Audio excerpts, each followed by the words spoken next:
두뇌를 보면요, 여러 시스템이 벌써 이렇게 디자인이 돼서 우리가 태어났다고 합니다. 그래서 저희가 무슨 생각을 바꾸게 되냐면요. 그런데 이런 걸 생각하면 저는 참 예수님께서 저에게 가르치신 그 복음이 이런 과정에 다 나타나는 것을 제가 느끼고 있어요.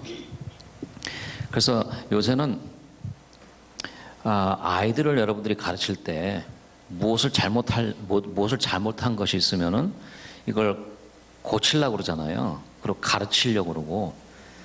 그런데 우리 도덕성이 그전에는 뭐 10년, 20년 전만 해도 우리 도덕성이 하나의 이렇게 배우면서 도덕성이 생긴다고 그렇게 생각을 했어요. 그러니까 도덕성이라는 것은 옳고 그른 것이 무엇을 아는 것 아니겠어요?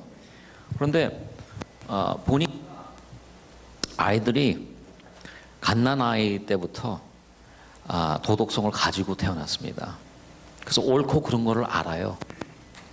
그래서 6개월만 돼도 그것을 심리학적으로 요새는 아이들을 연구하는 방법도 많이 발전이 돼가지고 예를 들어서 아이들이 무엇에 시선을 집중하는 것을 이렇게 측정을 할 수 있고, 그 다음에 관심이 없으면 얼굴을 돌리고, 그 다음에 그 아이들이 뭐 어떻게 불안감을 가지고 하는지 아니면 웃음을 지는 이런 거를 재는 방법이 다 발전이 돼가지고요.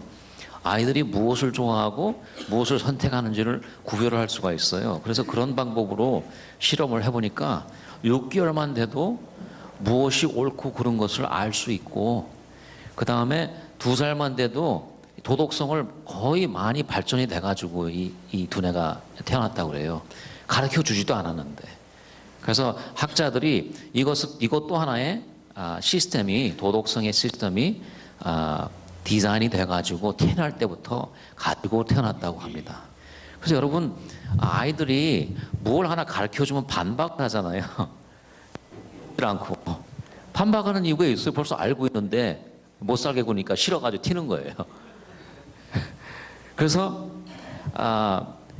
무슨 일이 일어났을 때 아이들의 스토리를 들을 수 있는, 그 아이들이 하고 싶어하는 그 마음을 들을 수 있는 우리의 공감이라고 하거든요. 그걸 엠퍼시를 가지고 있어야 돼요, 저희가. 그래서 하나님의 사랑의 메시지예요. 예수님이 저희한테 왔을 때 제 생각으로는 예수님이 저희한테 오셔가지고는 뭐가 옳고 그렇고 그런 말을 하고 가시는 것이 아니에요. 저에게 많은 이야기를 나눠주고 가셨습니다. 그래서 예수님을 스토리텔러라고 그러거든요. 학자가 아니었어요. 뭐 막 다니면서 이렇게 이 스토리텔링을 많이 하고 사람과 어울리는 분이셨지, 뭐 강당상에 서가지고 저같이 이렇게 하고 가르치고 그런 사람이 아니었거든요. 그런 분이 아니었거든요. 그래서 제가 오늘 오후 시간에 행복에 대해서 어제 저녁에 좀 말을 하고 싶었는데 말을 하다 보니까 시간이 다 되고 그래가지고 다음으로 미루게 됐는데요. 우리 유머라고 그러잖아요. 휴머. 플레이토가 처음 철학자로 등장하면서 지난 2000년 동안 왜 사람이 웃는지 잘 파악을 못했습니다. 제가 그걸 여러분한테 부탁드리겠어요. 우리가 웃는 거 보면 진짜 희한해요. 이상한 걸 가지고 웃어요. 그 가만히 이론적으로 따져보면은 웃기지 않는데 웃어요. 그것도 웃어야 될 것 같은데 안 웃고. 그래서 웃음을 지금도 왜 우는지 모르겠어. 내가 무슨 말을 했길래 우는지 모르거든요 지금. 그냥 무서워요. 그러니까 우리도 이 웃음이라는 것은요, 우리가 타고난 성질입니다. 우리가 뭘 알고 웃는 게 아니에요. 반응이에요. 그래서 이 웃음이 터지는 그 시초, 웃음이 터지기 시작하면 이 근육이 제가 움직이는 걸 이제 측정할 수 있다고 그랬잖아요. 그걸 저 시간을 재보면은 0.05초예요 보통. 그런데 내 두뇌에 무슨 생각이 뜨는 시간이 0.2초 걸려요.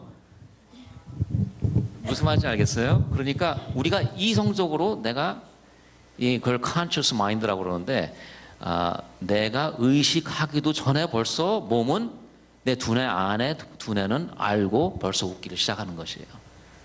그래서 여기 보세요. 제가 예, 토끼를 한 마리 데리고 나왔거든요. 여기 죄송합니다. 이게 여기 이쁜 산토끼를 한 마리 데리고 나왔는데 산토끼의 반대말이 무엇일까요? 예, 그런데 이건 다 알아맞히더라고요. 예? 그 다음에 또 뭐가 있을까요? 예, 집토끼. 예. 예. 보세요. 그 다음에 죽은 토끼. 예. 어떻게 아세요? 죽은 토끼. 그 다음에 바다 토끼는 생각해 보셨어요? 예. 그 다음에 또 뭐가 있을까요? 이야, 근데 이 판토끼가 있죠 또. 샀으니까 판토끼. 예. 그래.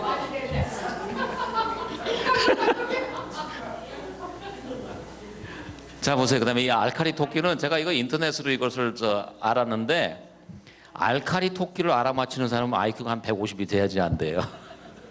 여러분 진짜 제가 이걸 많이 써먹는데 여기 와서 처음 알카리 토끼 맞히는 걸 봤네요. 그런데 여러분 이런 말을 뭐라 그런지 아세요? 제가 이런 걸 보고 지금 여러분이 좀 웃었거든요. 머리 막 웃는 건 아니지만 하여튼 웃었잖아요 조금. 예. 이걸 뭐라 그런지 아세요? 이런 말을? 아니에요. 이걸 말장난이라 그래요. 말장난. 그럼 여러분 말장난이 무엇일까요? 예? 모르면 사전을 찾아보면 나올 거 아니겠어요, 그렇죠? 말 갖고 장난치는 거예요. 그럼 그 말장난을 제가 사전을 찾아봤거든요. 저도 잘 몰라가지고 말장난이 왜 웃길까? 궁금하잖아요, 여러분. 장난을 치는데 그럼 장난이 왜 웃길까? 그래서 제가 이걸 말장난이 뭔가 이건 내용과 실속이 없는 말을 말장난이라 그래요, 여러분. 그렇죠? 내용도 없고 실속이 없어요. 그런데 왜 웃어, 근데 여러분? 그냥 웃게 몰라 우리가 왜 웃는지. 그래서 이 문제를 가지고 철학자들이 2000년 동안 씨름했어요, 여러분.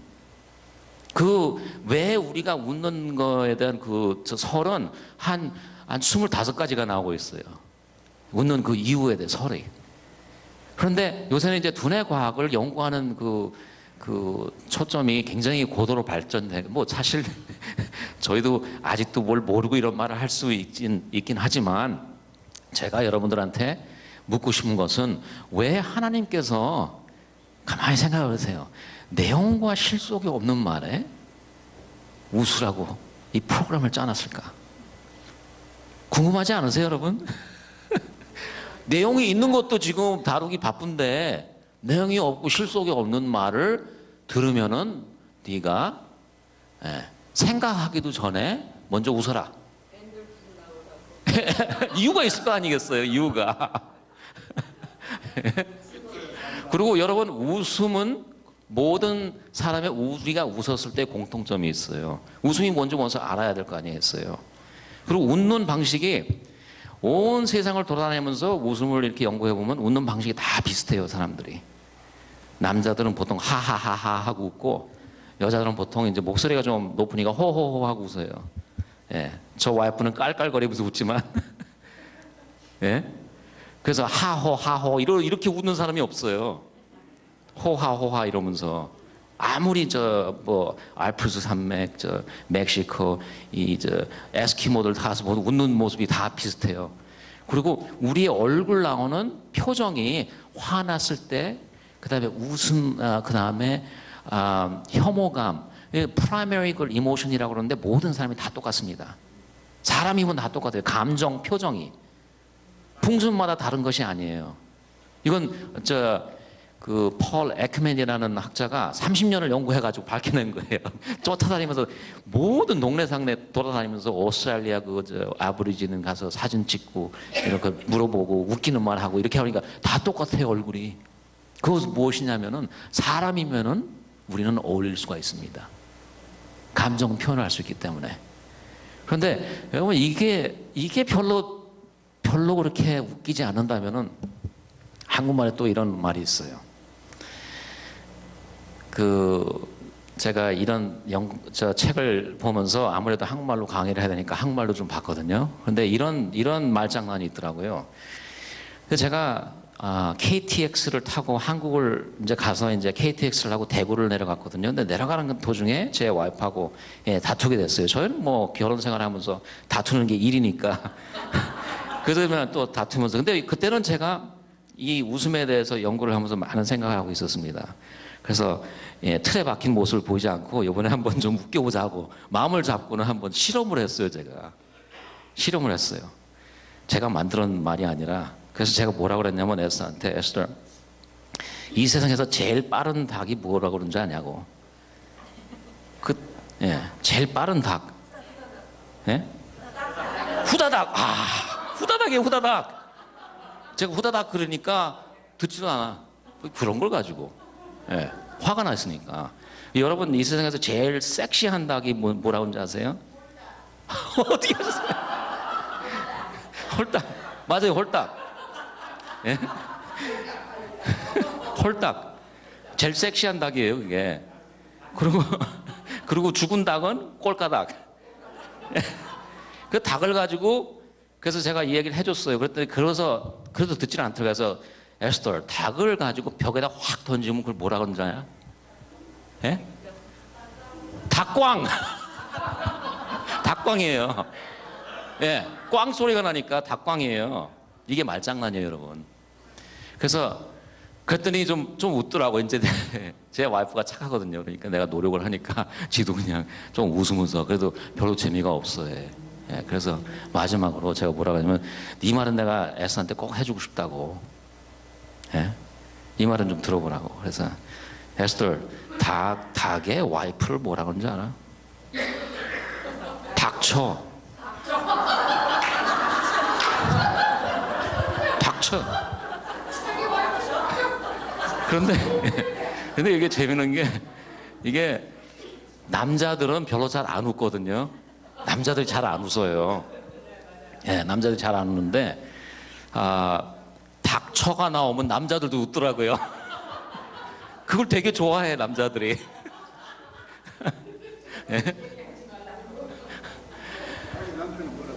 그래서 웃음의 이 유머의 기초가 이 내용, 제가 지금 한 말이 벌써 그렇게 내용이 있는 것이 아니에요, 여러분. 실속이 별로 없어요. 유머의 기본적인 그 틀이 뭐냐면요, 닭에 대해서 생각하는데, 그러니까 내가 전제가 있습니다. 내가 생각하는 게 닭만 생각하는데 그 닭에 관련된 같은 단어인데 의미가 두 개 있는 걸 몰라요. 닭의 처하고 닥쳐라는 말은 이게 샤랍이라는 말 아니겠어요? 닥쳐, 닭의 와이프고 의미가 똑같은 게 두 개가 있어요. 같은 단어인데 그걸 말장난이에요. 그게 똑같은 단어인데 의미가 두 개 있습니다. 근데 나는 그것도 모르고 그냥 닭의 와이프가 뭔가 하고 닭의 처, 닥쳐. 그러다가 갑자기 내가 몰랐던 의미가 탁 들어오는 거예요. 그러면 그게 웃겨요.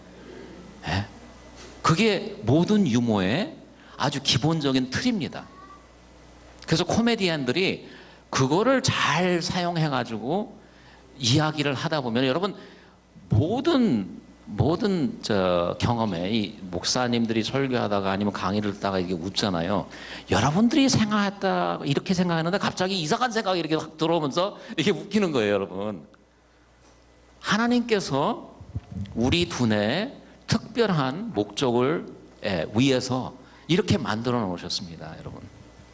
아주 중요한 역할이에요. 왜냐하면 이 아이들이 클 때에 성공하는 아이들, 그러니까 예를 들어서 학적으로 어떻게 그걸 계산하냐면, 학교 점수 잘 나오고 SAT 스코어가 높고, 그 다음에 학교도 열심히 다니고, 돌아다니고, 한눈 안 팔고, 마약 같은 거 안 하고, 착한 아이들이에요. 그 다음에 결혼 생활도 잘하고, 20대 되면은 뭐 순조롭게, 그 다음에 직장 생활에서도 잘 붙어서 일도 잘하고, 그런 아이들이 있어요. 그 다음에 문제를 닥치면은 쉽게 극복해내고, 그러니까 well adjusted, 그런 아이들이어서 커서 성인이 되는 아이들이 있습니다. 근데 그런 아이들의 중요한 것이 뭐냐면은 자제력이 필요해요. 자제력. 그래서 여태까지는 자제력을 가르치기 위해서 아이들을 훈련을 많이 시켰거든요. 그런데 우리가 알고 싶은 것은 어떻게 자제력을 키울 수 있을까? 그래서 그건 시간이 없어가지고 구체적으로 제가 설명을 못하고, 자제력이 저희한테 어떻게 어디서 오냐면요, 이 두뇌가 유연해가지고 굉장히 플렉서블 해가지고 여러 생각이 나오면은, 예? 여러 생각이 나오면은 자제력이 강해집니다. 그것이 무슨 뜻이냐면은, 중독된 사람들은 자제력이 없잖아요. 담배를 계속 피워야 돼. 그걸 꼭 못 참지를 못해요. 그것은 무슨 뜻이냐면은, 내가 몸이 좀 불편하고 그러는데 여러분들은 다른 방법으로 몸을 풀어요. 숨쉬기 운동하고 가만히 앉아있고 아니면 다른 생각을 하고.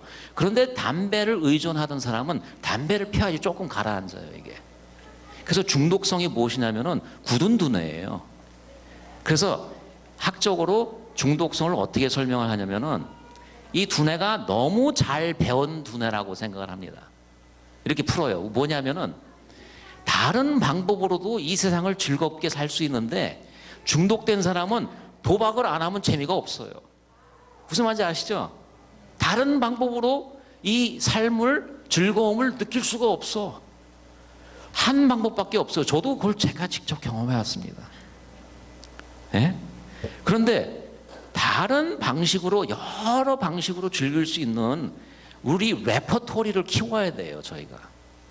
그런데 레퍼토리를 키워줄 수 있는 것은 무엇이냐면은, 내 생각, 내가 틀에 박힌 관념적인 생각에 묻혀 있으면은 그 틀을 벗어나질 못해요. 하나님께서 아무리 너 이렇게 생각해봐, 저렇게 해서 틀에 박혀서 이렇게 있는데, 그래서 하나님이 내가 전혀 생각을 못했던 어떤 게 갑자기 쳐들어왔을 때 그걸 즐기라고 웃음을 주셨습니다.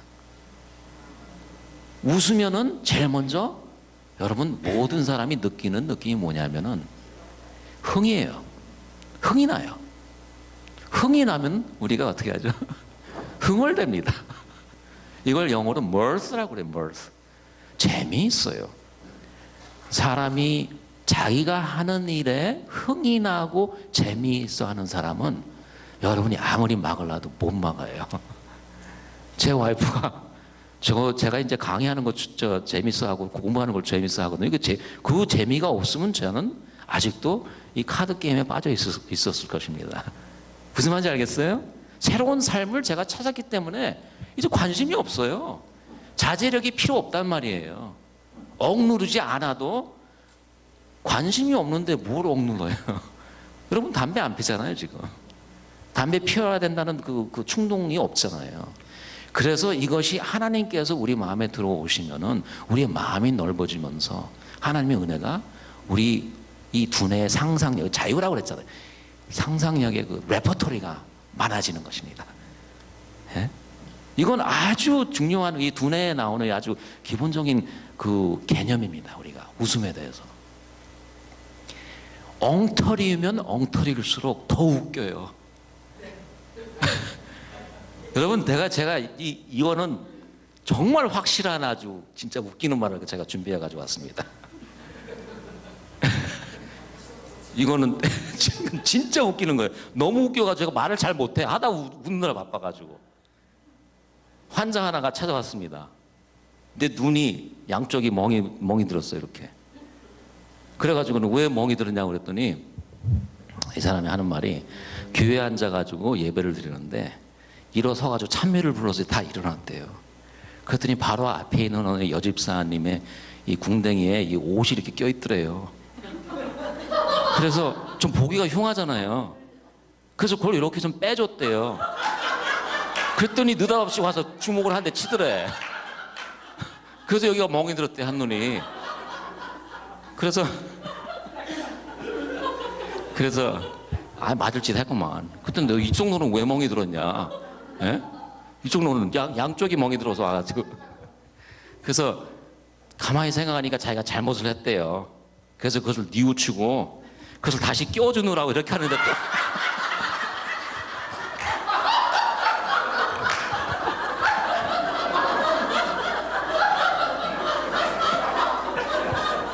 여러분, 이렇게 엉터리 말이 없어요, 여러분. 이거 있을 수 있는 일이 아니에요. 우리가 현실하고 무슨 현실성이 있는 그런 이야기가 아니에요. 조킹이에요, 조킹. 말장난이에요. 그런데 하나님께서 이렇게 얼토당토 없는 웃기는 말을 듣고는 웃으라고, 나도 참을 수 없게 그냥 웃음이 나오게 이렇게 프로그램을 짜놨습니다. 이건 학자들도 인정을 하는 거예요. 왜 이런 프로그램이 짜였는지 아직도 잘 정확하게 설명이 안 돼요. 그저 우리가 알 수 있는 것은 내가 생각하는 범위 안에서 그냥 평생 살다 보면 피곤해요. 그런 사람들 알잖아요, 여러분. 예? 그리고 제가 이 대화가 굉장히 중요하다고 그랬잖아요. 대화에 유머를 쓸 줄 모르는 사람은 정말 힘들어요. 그냥만 사실만 가지고 이렇게 놔두고 그러면 그냥, 예? 특히 목사님들이 그렇게 잘하시더라고요. 목사님들하고 대화하다 보면은 이렇게 장난성이나 조심하시느라고, 예, 언제나 저희 아버지 되게 재미없어요. 요새 이제 은퇴하시고 나서 좀 숨을 쉬시더니 조금 재밌는 말씀도 하시더라고요. 목사님들이 진짜, 여러분 목사님들 보호해 주셔야 돼요. 왜냐하면 목사님들도 마음을 풀고 자기가 하고 싶은 말, 그 다음에 험담, 이걸 거습이라고 그러거든요. 가습이라고, 그렇게 마음을 풀고 할 수 있는 그러한 한두 명이 꼭 필요합니다. 왜냐하면 그렇지 않으면은 자기가 갇힌 그 틀에 박힌 그 생각에서 벗어날 수가 없어요. 그래서 설교 말씀을 하면은 비슷한 말이 계속 이렇게 나오게 되는 현상을 우리가 많이 볼 수 있잖아요. 우리 교회 안에서. 새로운 말이 필요한데, 새로운 말씀을. 두려워서 그런 거예요. 왜냐하면은 웃기는 말은 언제나 여러분 들어보세요. 언제나 리스키합니다. 리스키해요. 예? 아주 위험성이 있어요. 잘못하면은 사람이 다칠 수가 있습니다. 그런데 우리 위험성 없이 문제를 풀 수가 없습니다. 이 어린 아이들이 놀이가 얼마나 중요하다는 것은, 예, 우리가 다 아는데, 놀이도 아무 가치가 없는 그러한 행동이에요, 여러분. 그냥 재미를 보려고 어울리는 것입니다. 놀이도. 그런데 요새는 두뇌학자들이 이 놀이가, 어린 아이들 놀이가 얼마나 중요하다는 것을, 예? 알고 연구를 해봤더니, 읽어보세요. 바다표범 그 새끼들 70%가 잡혀먹는 걸 보면 놀다가 잡혀먹어요. 그러니까 이 표범, 그 다음에 곰, 그전에는 이 곰들도 그렇고 쥐도 이렇게 노는 걸 좋아하거든요. 아이들은 놀려고 얼마나 아웅다웅이에요. 그렇잖아요. 놀고 싶어가지고, let's play, I wanna play. 예? 놀이는 우리 이제 두뇌학자들 뭐라 그러냐면, 이건 우리 두뇌에 짜여 있는 충동성이라고 그래요. 충동. 우리가 놀지 않으면은 안 된다는, 예? 그렇게 말을 합니다. 충동성이 뭐예요? 우리 욕구거든요. 먹고 싶은 것도 욕구고, 성적인 것도 욕구고, 잠을 자고 싶어도 이게 니드거든요. 안 하면은 안 되는 그러한 활동이라고 이야기를 해요. 놀이가. 그래서 이렇게 여러분, 한국에서 지금 아주 큰 문제가 있거든요. 왜냐하면 아이들을 데리고 놀지는 않고 공부만 시켜요. 아시잖아요. 그 공부에 대해서도 연구를 해보면은, 지금 연구가 어떻게 나왔냐면은, 공부를 제일 잘하는 학생들이 핀란드에 있습니다.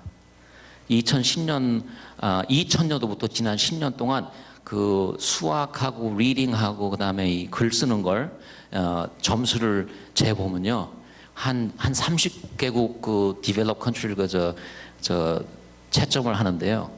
핀란드가 1, 2등을 해요. 그 다음에 3, 4등, 5등 안에 드는 나라들이 일본하고 한국하고, 요새는 이제 차이나하고 싱가포르 이렇게 계속 올라가거든요. 미국은 17등이에요. 예? 그런데 수업 시간을 계산을 해보면요, 미국에서는 1년에 1000시간을 공부를 합니다. 아이들이. 한국하고 일본은 한 900시간을 하고요. 핀란드는 770시간이에요. 거의 200시간이 더 줄어요. 근데 이건 학교에서 보내는 시간만이에요. 한국에 가니까 아이들이 국민학교, 초등학교 아이들이 학교 끝나고 뭘 하죠? 과외를 해요. 근데 과외를 보통 미니멈 2개를 한대요. 근데 하나에 2시간짜리인데 4시간을 더 하는데, 웬만한 집안은 3개를 한다고 그러는데요. 그러니까 3시쯤 끝나면은 3개를 하면 6시간을 더 공부하고, 이렇게 하다 저녁 먹고 하면 10시, 11시 들어오는 국민, 초등학생 아이들이. 그러니까 학교 안에서 하는 것만도 이 핀란드는 이제 애프터 스쿨 그런 거 안 하거든요. 그런데도 핀란드가 공부를 더 잘해요, 지금. 지난 10년, 15년 동안. 그래서 한국에서 제가 이건 강의, 어떤 교수님 강의하면서 이런 얘기를 들었는데, 한국에 이런 말을 하더라고요. 어린 아이들을 어렸을 때 방에 가둬놓고 공부만 시키면은 이 아이들이 나중에 커서 자기 부모님들을 방에 가둬놓고 밥만 먹인대요. 어릴 줄 몰라요, 여러분. 어릴 줄 모르니까 가도 서먹서먹해요. 부부 사이도 똑같습니다. 놀 줄 알아야 돼요. 우리가 서서 끼리대고 웃을 줄 알아야 되고. 그래서 심리학적으로 우리의 사랑, 그러니까 loving relationship을 이렇게 define 하면은 이걸 뭐라고 그랬냐면은 인간과 인간 개인적으로 서로 나눌 수 있는 아주 idiosyncratic, 그걸 한국말로 찾아봤더니 특이한 방법으로 서로의 죽어가는 감정이라고 그럽니다. 나만 내가 제 와이프한테 느낄 수 있는 아주 특이한 idiosyncratic한 감정이 있습니다. 근데 그것을 매일매일 다시 찾고 다시 하고 또 새로운 방법으로 감정을 나누고 이러면은 정말 재밌어요. 하는 것도 없이 재밌어. 무슨 말인지 아시죠, 여러분? 아이들하고도 제가 아이들하고 놀 줄 몰랐어요. 여러분 소문 들으셨어요? 제가 결혼 2번 했다는 거? 못 들으셨네, 아직. 근데 이렇게 소문이 안 퍼져, 이렇게. 이 정도는 아셔야죠. 제가 2번째 결혼이에요. 저는 소문이 너무 안 퍼져가 답답해 죽겠어.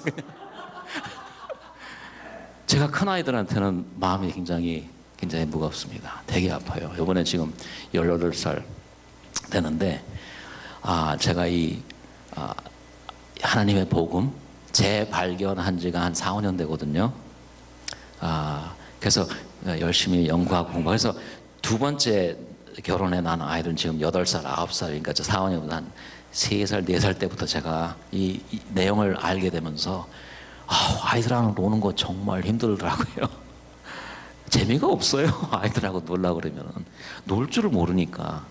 그런데 제가 지금 한 3년 동안을 훈련을 하니까 집에 가서 놀고 싶어요. 아이들하고.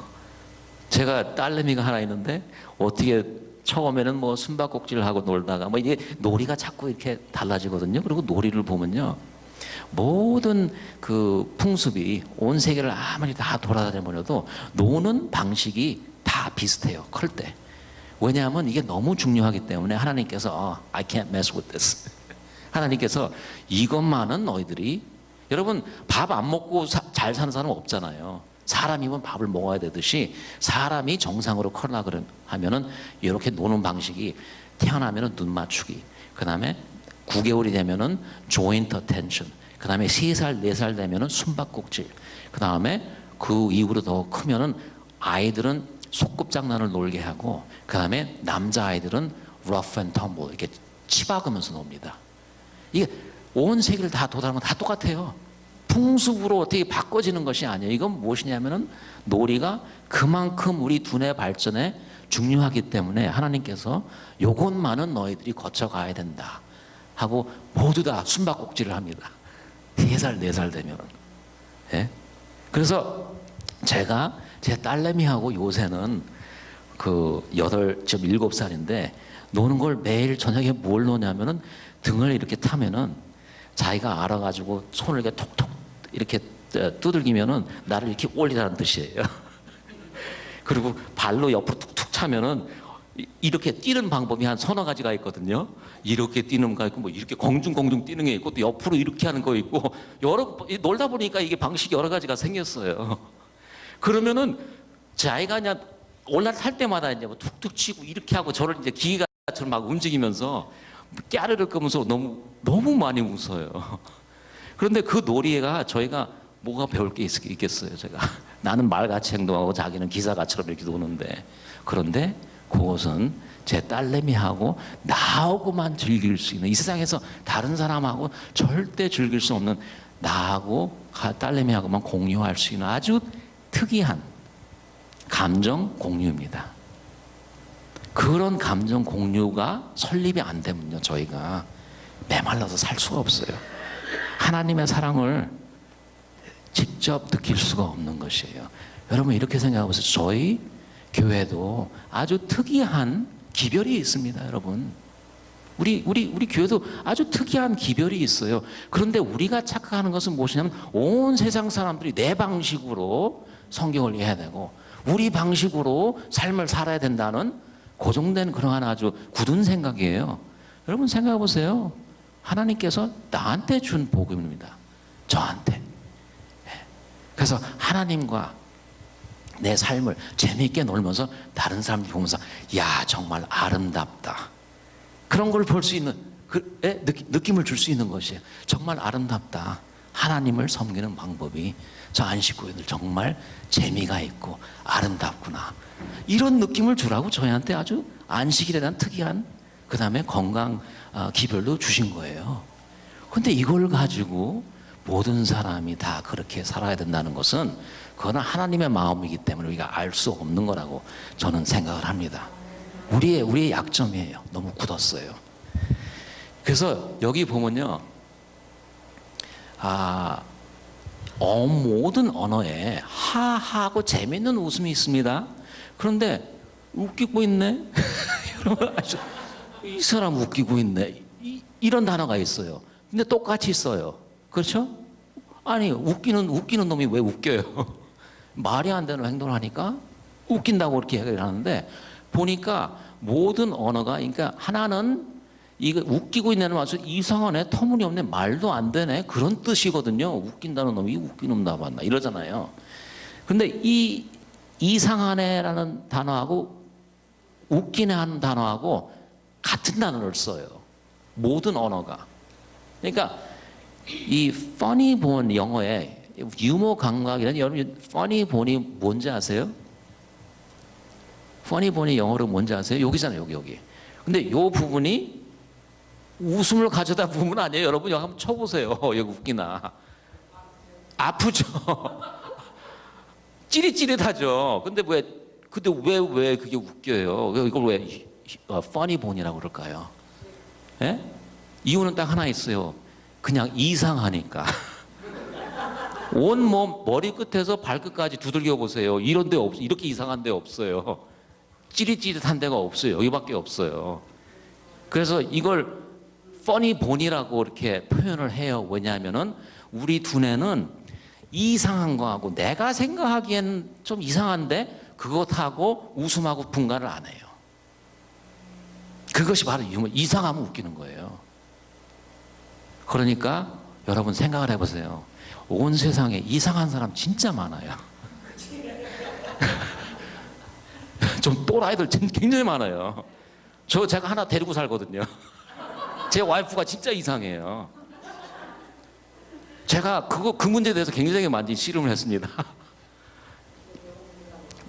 문제가 뭐냐면은 와이프란 존재가 문제가 뭐냐면은 쉽게 안 없어져요, 여러분. 매일 나타나. 그런데 매일 나타나는 사람하고 매일 행복하게 살 수 없어요, 여러분. 예? 진짜요. 그래서 웃기는 사람이에요. 도망갈 수도 없고, 예? 매일 같이 재밌는 것도 아니고. 예? 장로님은 매일 즐거우세요, 와이프하고? 예? 거짓말.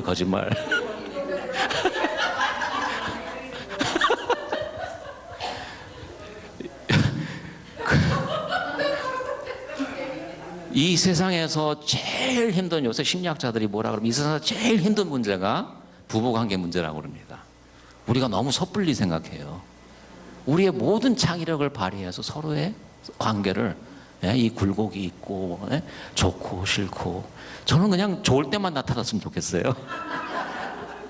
비기 싫을 때는 좀 저희는 그래서 싸우다가 부부 이렇게 자는데 아주 침대 가운데 이렇게 줄을 거놓고는 어디 건너오지 말라고 그러고 며칠씩 지내고 그래요.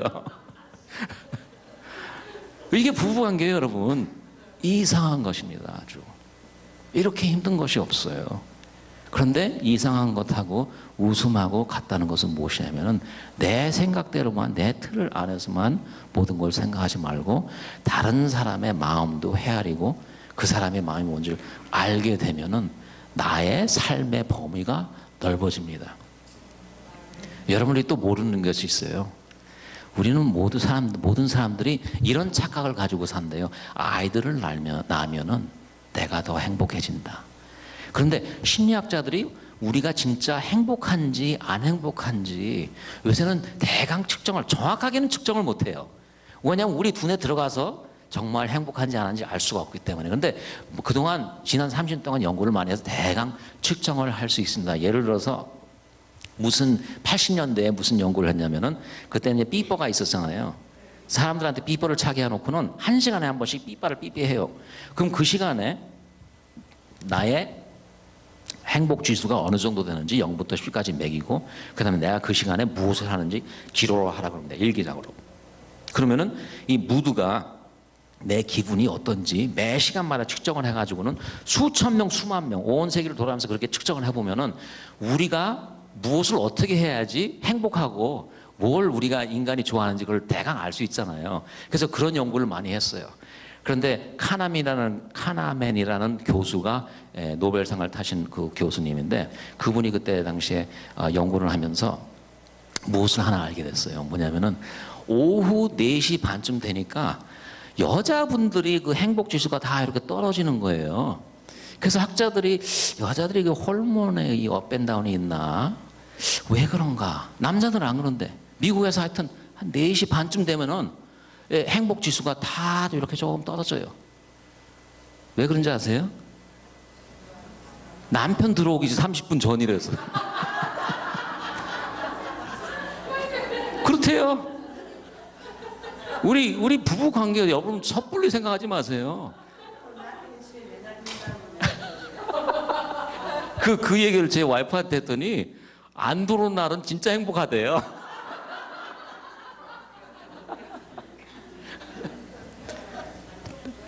그래서 여러분 이 하나님께서 우리에게 선물하고 싶은 그 우리의 행복을 누리려면은 우리가 이 상황을 가지고 많이 웃는 법을 배우셔야 돼요. 왜냐하면 우리는 이상한 사람이 보면 스트레스를 느끼면서 우리가 두뇌가 굳어집니다. 한번 이 심리학자들이 연구를 해보면 사람이 첫눈에 벌써 1분 안에 그 사람이 좋은지 나쁜지 벌써 결정을 다 한대요. 이건 아주 치명적인 잘못된 버릇입니다. 저희가. 왜냐하면 그 사람이 어떤지 어떻게 알아요? 좀 알고 나서 판단을 해야 될 거 아니겠어요?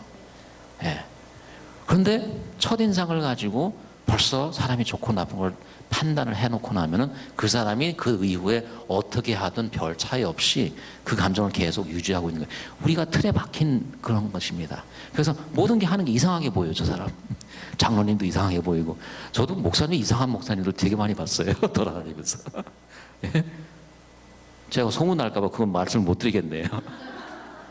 그런데 제가 그런 생각 들 때마다 하나님께서 우리한테 웃음을 주셨구나. 나도 틀릴 수가 있구나. 그것이 여러분 내 생각도 틀릴 수 있구나. 여기 보면은 치스토스 로코코미시 아스티에 오카시 드롤레 다른 나라 말인데 이 웃기네 웃음네 그것 이 funny, crazy, it's weird 그게 다 웃음하고 같이 써먹는 단어들입니다. 그러니까 여러분 이상한 거에 보이면은 하나님께서 마음을 열고 그 사람을 받아들일 수 있는 준비가 되게 우리 두뇌를 좀 이 밀가루 반죽하듯이 스무스하게 유연하게 만들기 위해서 우리한테 웃음을 주신 것입니다. 얼마나 놀라운 사실이에요, 여러분. 그래서 많이 웃는 사람이 사람들하고 잘 어울리는 것이에요. 웃음은 재미있습니다. 그래서 이제 제가 5분 남았는데요. 요거는 꼭 여러분들한테 설명을 해드리고 가고 싶네요. 행복에 대해서 많이 연구를 해보면요. 행복한 사람들이 있습니다. 그런데 저 사람들은 행복하면 안 되는데 이상하게 행복해야 하는 것 같아요. 우리가 이성적으로 따져서 행복할 수 없는데 저 사람들은 행복하다고 그런다. 이런 걸 알 수 있습니다. 행복 연구 내용 중에서 제일 획기적인 내용이 뭐냐면은 사람이 나이가 들면 나이 들수록 행복해진다는 사실입니다. 그런데 많은 사람들이 거꾸로 생각을 하고 있어요. 무슨 말인지 아시죠? 나이가 들면은 나는 사는 것도 재미가 없어지고 쓸모가 없어지고 기억력도 상손이 되고 내 두뇌도 자꾸 쇠약해지고 그리고 뭐 이렇게 생각을 해서 나이 드는 것을 두려워하고 있어요.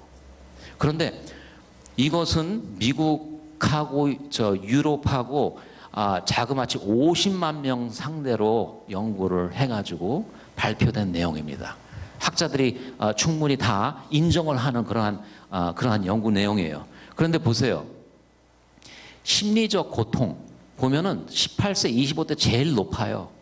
20대부터 50대 좀 줄고 그 다음에 50이 넘어가면은 뚝 떨어져요. 심리적 고통이 통계적으로. 그리고 스트레스를 보면은 이건 남자 스트레스거든요. 보세요 여기 50살이 되면 뚝 떨어집니다. 이렇게 스트레스가. 여자는 또 뚝 떨어지고 그 다음에 걱정거리. 남자는 이렇게 있고 이렇게 여자 50살 정도 되면 뚝 떨어져요. 그 다음에 근데 화도 덜 내요. 우리가 가면서 이렇게 보세요. 슬픔. 근데 보면은 여기서 남자들하고 여자들이 걱정거리도 더 많고 스트레스도 더 높아요. 이렇게 슬픔도 더 많고 여자들이. 왜 그런지 아세요 여러분? 왜 그럴까요? 여자들이 왜 이렇게 걱정거리가 많죠? 학자들이 잘 모르겠대요. 남자들하고 살아서 그런 것 같대요.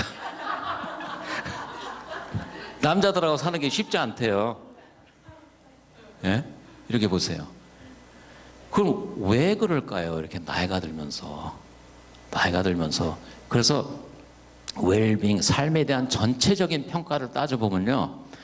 이 전체적인 나이의 비율이 뚝 떨어지다가 50살이 되면서 이렇게 막 올라가는데 80대, 90세가 돼도 계속 삶의 가치를 느끼면서 사람들이 살고 있습니다. 그런데 그것도 모르고 우리는 나이 들면서 걱정. 저도 나이 드는 게 너무 걱정이 되니까 내년 후년이면은 50이거든요. 오 마이 끝냈어. 예? 그런데 이 온 유럽하고 미국을 다 통틀어서 이렇게 전체적인 이런 내용이 나오는데 사는 그 환경이나 인컴 레벨 이거하고 상관이 없다는 것이에요. 그 다음에 마음의 고통이 뭐 문제가 많든 뭐 돈 문제가 있든 결혼 문제가 있든 직장생활에 문제가 있든 그거하고 상관이 없이 나이가 들면은 하나님께서 우리 두뇌를 통해서 행복을 느끼게 해주시는 것 같아요. 왜 그럴까요? 왜 그럴까요? 그냥 철이 들어서 그런다 그래요. 철이 들면서. 철이 든다는 말은 학술적으로 어떻게 설명을 되냐면 mature thinking 무엇이냐면은 단조로운 감정을 가지고 모든 일을 상대를 하는 것이 아니라 단조로운 감정을 가진 사람들이 있습니다. 화를 팍 내다가 아니면 또 히덕거리고 이제 엄마가 저한테 무슨 하는 소리예요. 툭하면 화내고 툭하면 히덕거리고 왜 그런 말을 하면서 저를 욕하는지 모르겠어요. 제 어머님이 죽 끓듯이 펄펄 끓는 단조로운 감정을 가진 사람이 젊을 때는 가지고 큽니다. 그런데 나이가 들면서 좀 더 복잡한 좀 컴플렉스한 감정을 가지고 모든 일을 다룬다고 합니다. 나쁜 일을 당해도 거기에 대한 어떠한 이러한 compassionate response가 설립이 된다는 것이에요. 저 사람은 못 됐어. 저 사람은 안 돼. 이런 단조로운 결단이 아니라 저 사람이 왜 그럴까? 좀 이야기를 들어보자. 저거는 잘못됐는데 아마 사람은 괜찮을 거야. 이런 복잡한 그런 생각을 가지게 된다는 것이에요. 그런 식으로 모든 일을 대하다 보면은 나의 그 행복 지수가 올라간다는 것이에요. 산전수전 다 겪었으니까. 보니까 이 중년기 위기라는 것이 이 고릴라들도 중년기 위기가 온대요.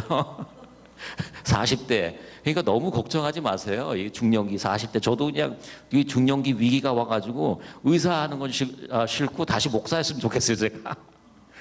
그런 생각이 들어요. 40대가 지금 지나가고 있으니까. 그리고 행복을 연구하다 보면은 말이 안 되는 내용이 좀 있습니다. 진짜 이상한 내용들이 있어요.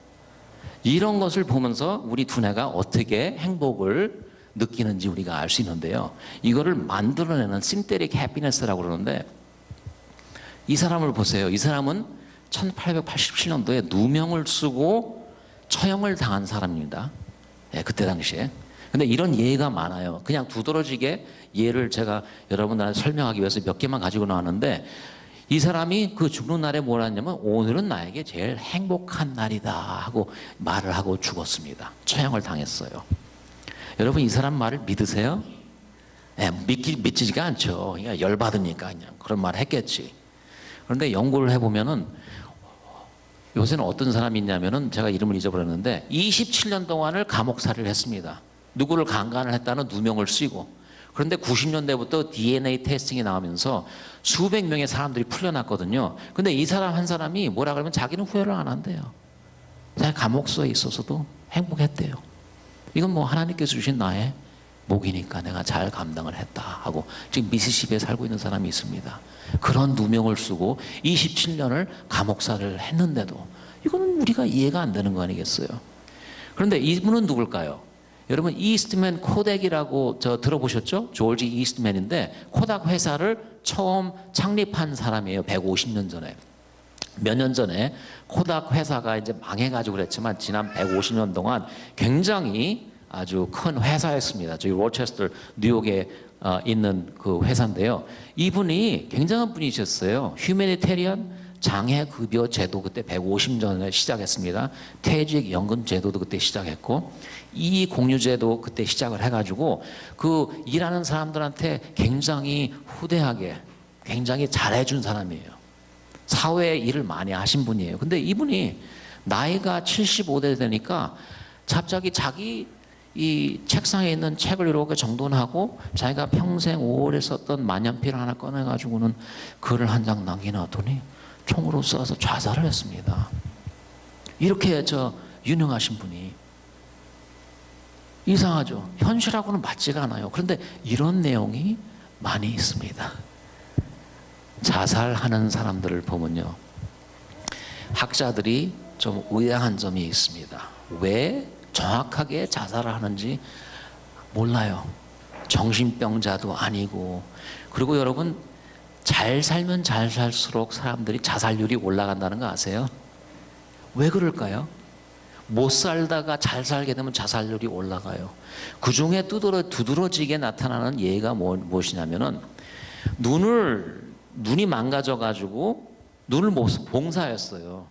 그런데 수술을 해가지고 눈을 보게 됐네요. 그런 사람들을 보면 자살률이 몇 배가 올라가요. 왜 그럴까요?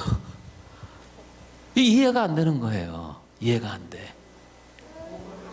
못 볼 걸 많이 봤을 거예요. 그냥 안 보고 사는 게 더 편한데. 그런데 사람이 잘 살게 되면서 자살을 더 많이 하게 됩니다. 사람들이. 이건 두뇌에 문제가 있는 것이에요. 여기 만들어내는 해피네스 그 시스템이 여러분 봉사했을 때는 초이스가 없어요. 잘 보이지도 않고 그 다음에 잘 모르고 그래서 두뇌가 알아서 행복을 많이 만들어냅니다. 그런데 눈을 보기 시작하면은 삶을 정상적으로 살아야 되거든요. 이게 힘들어지는 것이에요. 그런 것도 있습니다. 그런데 제일 우리가 희한한 것은 이 사이미스 트윈, 이거를 시암 트윈이라고 그러잖아요. 시암 쌍둥이들에 대한 연구 내용을 보면은 정말 이 행복에 대해서 이 행복이 뭔지 우리가 이해를 할 수 있습니다. 이 로리하고 리바가 아직도 살아있는 커플인데 태어날 때 이렇게 태어났어요. 두뇌가 하나예요. 두뇌가 이 프론탈 로브 같이 붙었는데 둘이에요, 사람은. 그리고 이 아줌마가 목소리가 좋아요. 그래서 노래를 부르고 퍼포먼스를 합니다. 그런데 이 아줌마는 다리가 짧아가지고 이 걸상에 얹혀놓고 이 사람이 이렇게 들고 이렇게 다니고 평생 살아요. 같이.